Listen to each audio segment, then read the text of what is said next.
Hey friends, welcome back to the channel. Today we're talking about learning. Now, learning has been probably one of my main superpowers since I was very young, and learning how to learn is one of those like meta skills that no one ever really teaches us, but that can have like an enormous impact on our life in basically everything that we do. For example, when I was in med school, I learned how to learn, and therefore I could study for everything that I was doing more efficiently, and that freed up my own time to do things like set up a business and set up this YouTube channel. And these days, even though I don't have many more exams to prepare for, learning is still a huge part of my life. Trying to get better at making these YouTube videos, trying to get better at running a business, all of this stuff involves learning. And so in this video, I'm gonna share 9 tips that I found really helpful that are evidence-based about how we can learn anything we want faster. Let's go. Tip number 1 is to sharpen the axe. Now this is from a quote that's attributed to Abraham Lincoln, where he famously said that if you gave me 6 hours to chop down a tree, I would spend the first 4 sharpening the axe. And he's really talking here about the power of preparation. And this definitely applies to learning anything as well. Let's say we are studying for an exam and we want to learn it a little bit better.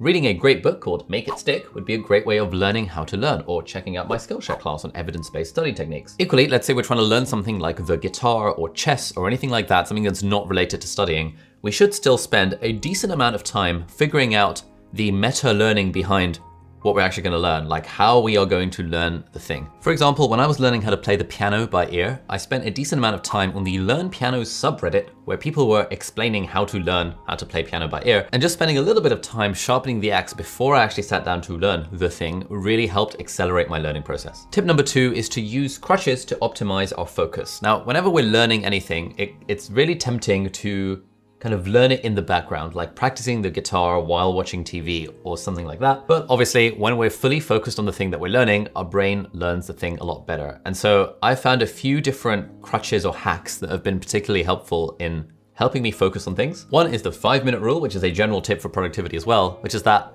if we want to do something and we're finding ourselves like having difficulty in starting out doing the thing, like actually getting started, overcoming the activation energy, the 5-minute rule says that we just have to convince ourselves that we're just going to do the thing for 5 minutes. And then after we've done it for 5 minutes, we're allowed to just not do it. But more often than not, I find that if I've been practicing the guitar or playing the piano for 5 minutes, I do then want to actually continue to practice. Another thing that's really helpful is to just chuck my phone away. I literally take my phone, I toss it onto the sofa or on the floor like a good tosser, and then I'm ready to focus and not be distracted with the thing that I'm trying to learn. All right, tip number 3 is to find opportunities for immersion. So there's a great book called Overlearning by a chap called Scott Young, where he talks about his journey through learning languages in like 3 months at a time and becoming fluent in a language in 3 months.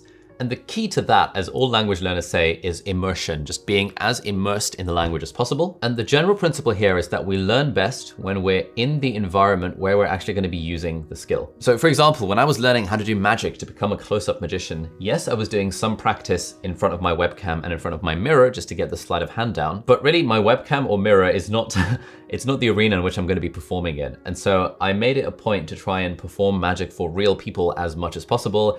I would take a deck of cards into school and I'd have cards in my room at all times. And so if friends would come over, I'd kind of, be like, hey, do you want to see a magic trick? And eventually, once I got okay at performing for friends and family, I started then reaching out and doing paid gigs, even though I was nowhere near good enough in my head to get paid to do magic. Eventually, I did end up getting paid to do magic, and those like walk around gigs at balls and parties helped improve my abilities in a way that just doing it in front of the mirror really wouldn't have done. Tip number 4 is to figure out what are our weak links and then use lots of drills and stuff to improve them. So if we use med school as an example, I had a few subjects that I was pretty weak in. Neurology was one of them. If you'd asked me what is Guillain-Barré syndrome, I'd have been like, oh God, I have absolutely no idea. I didn't even have a mental model for where it would fit into the subject of neurology. And so when it came to studying efficiently for my exams, I knew that, okay, I have to drill the things that I'm weakest on. And I spent just a whole day basically creating a 1-page syllabus of just neurology, just focusing on that one subject.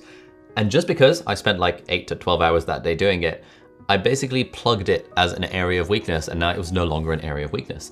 And the question I would keep on asking myself every day when I was sitting down to study was, if the exam were tomorrow, what topic would I be the least happy or the most pissed off about? And then I would just study that topic. And this is really good because whenever we're learning or whenever we're studying or anything like that, it's very tempting to just do the stuff that seems familiar to us. If we're studying for an exam, it's very tempting to open up the book to page 1 and just even though we already know what's on page 1. If we're learning the guitar, it's very tempting to just play through songs that we've already played before. But really, the learning only happens when we're trying to fix our weaknesses and we're trying to operate at a decent level of difficulty. If something is too easy, we're not going to learn anything at all. And so if we want to maximize our learning and learn anything faster, we want to really hone down on what are these areas of weakness, what are these weak links, and how do we use drills to improve those as quickly as we can. Tip number 5 is to test ourselves. Now, this is a thing that in the world of studying is called active recall, but it also applies to the world of learning anything in general.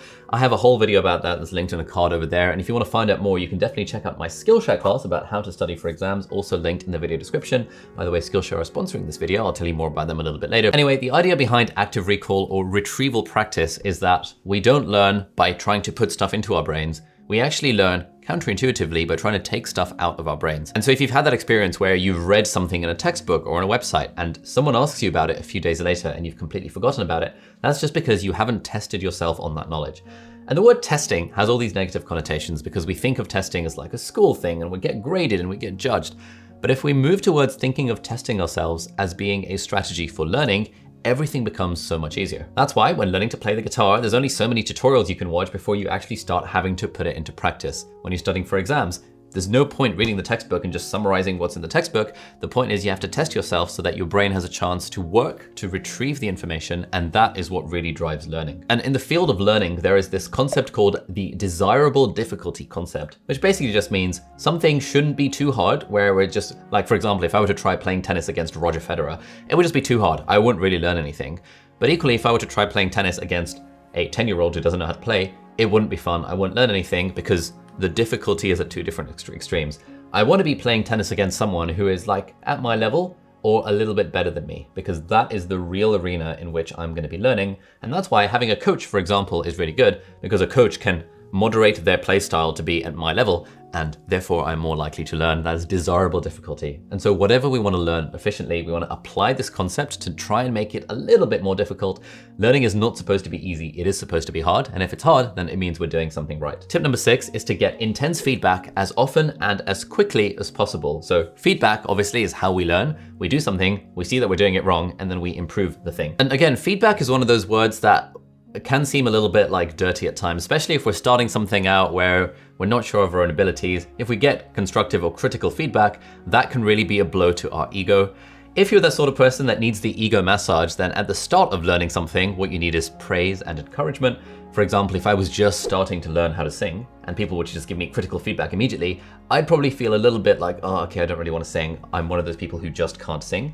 Equally, if I were to start drawing and people were to be like, oh, haha, that's really crap, you should do this instead, I'd probably feel pretty bad about it, and therefore it wouldn't help me continue on the journey. So I think at the start of a journey, for most of us, we need that like injection of positivity and enthusiasm rather than necessarily critical feedback. But if we do decide to switch gears and to start taking learning something super seriously, we want to kind of avoid the praise and recognition aspect of it, which is kind of unhelpful, and instead focus on the critical, constructive feedback. What can we do differently? Again, this is why having a coach for stuff is actually really, really helpful. Ever since getting a personal trainer, everything in the gym has improved. My biceps have gotten bigger. I'm a one step closer to becoming a Gymshark athlete because now I have someone who's like there and then giving me feedback on the things that I should do differently. Whereas before, maybe once in a blue moon, I'd film a video of myself, send it to a friend, they'd reply a few days later. It's not really a tight feedback loop. And really it's the tight feedback loops that encourage learning, whether it's for exams or whether it's for anything else in life. Tip number 7 is the concept of overlearning, which is that when we're learning something, we actually want to try and understand or learn it in more depth than we necessarily need to. And the idea here is to continuously be asking why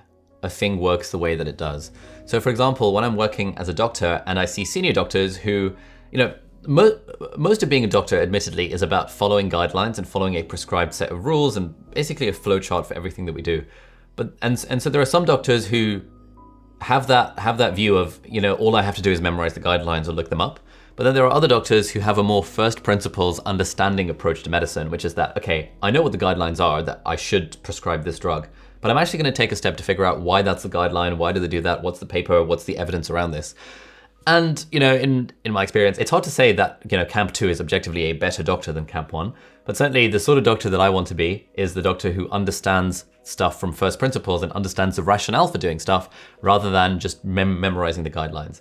This applies to music theory in the guitar as well. I had a guitar lesson this morning and we were talking about how it's very easy to learn how to play anything by just following a tutorial. But when you follow a tutorial, the thing that you're learning is, my fingers are going in this particular position. Whereas what we want to try and get to, and John Mayer talks about this a lot on his Instagram, what we want to be getting to is just an understanding of music theory, so that instead of I put my fingers in A, B, and C positions, we think, okay, I'm playing a C7 chord, and the reason I'm playing a C7 chord is because of this, and therefore my fingers are going to go in A, B, and C position. And so the end result is the same. We're still playing that chord, and we could still probably just play the song. But when you have that deeper appreciation of the reasons behind why things are the way that they are, it just makes learning anything else in that particular sphere much easier and much more efficient. Tip number 8 is all about spacing. This is something in the world of studying we call spaced repetition. Basically, there's a concept called the forgetting curve that was discovered by a chap called Ebbinghaus in like the 1800s. And the forgetting curve is that whenever we learn anything, whether it's like a fact or a skill or whatever, we're just going to forget it, and our memory for the thing is going to decay over time. And so we have to keep on practicing or testing ourselves on the thing to actually continue to have our brain kind of use up space for that kind of thing. Because it's like with our muscles. When we don't use our muscles are going to atrophy and they're going to get smaller and we're going to get less hench.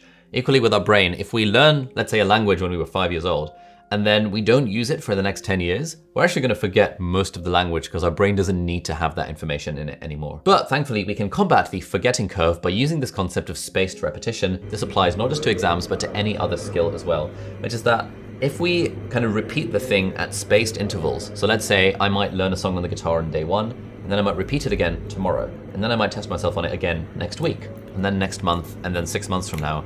And if I've spaced my repetition of this thing enough, eventually playing that song is going to go into my muscle memory, it's going to go into my long-term memory, and I won't need to practice it very much anymore to be able to play it whenever I want. Now, if you're trying to learn something that has specific facts, there's all sorts of different apps that you can use to help with spacing. The one that I personally enjoy the most is free, and it's called Anki, after the Japanese for Ankishimasu, which I think is to memorize. And Anki is just like an incredible app that completely revolutionized my experience of med school. It does have a bit of a learning curve, and so did you know I have an entire Skillshare class about how to use Anki, the basics, along with some advanced tips, along with some guides on how to use Anki to learn absolutely anything, along with bonus interviews from other students all around the world that are using Anki for stuff very effectively. If you want to check that out and any of my other like 10 classes on Skillshare, you should hit the link in the video description because Skillshare are very kindly sponsoring this video. So if you want to check out my class on Anki or my class on evidence-based study tips or any of my 3 classes about how to be more productive, then hit the link in the video description. Now, while I was filming this video, Skillshare had an offer of giving you 30% off the annual premium subscription, but they've actually changed up that offer. So now if you're one of the first 1,000 people to hit the link in the video description, you will get a 1-month free trial, completely free, to Skillshare Premium, where you can check out my Anki class and all the other 10 classes I've got on Skillshare. So hit the link in the video description, be the first 1,000 people to hit that link to get a 1-month free trial. This is amazing. It's a no-brainer. You can just watch all of my classes. So thank you, Skillshare, for sponsoring this video. And finally, tip number 9 is to teach what you are trying to learn. We often have this thing of like, oh, I'm not allowed to teach something until I become an expert at it. But there's this concept that C.S. Lewis talks about, that I talk about a lot, called the curse of knowledge, which is that when we're trying to learn something, often we don't learn best from experts. We learn best from people who are just one step in front of us along that same journey.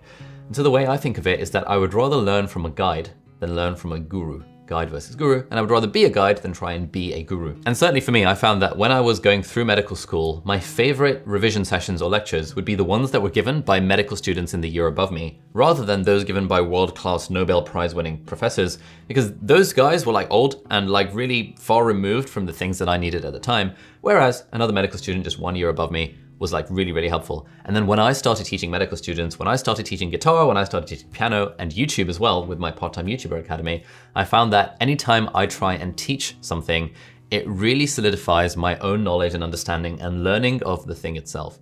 And so now I have a general policy that whenever I'm learning anything, I'm documenting my process while learning it. And that helps me learn better because I know that I'm possibly going to be teaching this thing a few months or years from now. If you like this video, you might like to check out 2 specific books about learning. One is called Make It Stick, and the other one is called Overlearning. And you can actually find summaries for both of those on short form, which is my favorite way of getting summaries of books. That'll be linked in the video description if you want to check it out. And if you're interested in the science of effective learning, check out this video over here, which is from a few years ago, but it's still genuinely one of my favorite videos of all time that I've ever made, one of the best ones I think as well. And that's all about the power of active recall and why testing ourselves is the best thing ever. And I talk about a lot of scientific evidence around it, and loads of people have said that that video alone has changed their life. So thank you so much for watching. Hit the subscribe button if you aren't already, and I'll see you in the next video. Bye-bye.